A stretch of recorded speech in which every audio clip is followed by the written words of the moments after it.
O, kapag napunta kami sa isa bukid, sa likod ng school namin, ito ang pinakapaborito ko na i-play. Ayan, makahiya. Ayan, sleep na kayo! Sleep na! Yes, sleep na kayo. Gusto ko sila kasi nagbibigay sa akin ng sign na ang halaman talaga may buhay.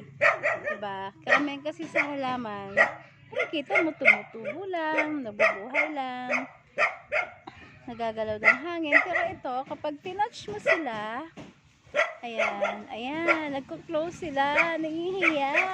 Ang halaman ako nang mahihiya, pero mga tao hindi. Makakapal ang mukha. Joke. Saan pa? Wala. Ay, ito pa. Ito pa siya. Ito. Ay, sleep na. Sleep na. Ito, sleep na kayo. Ito pa.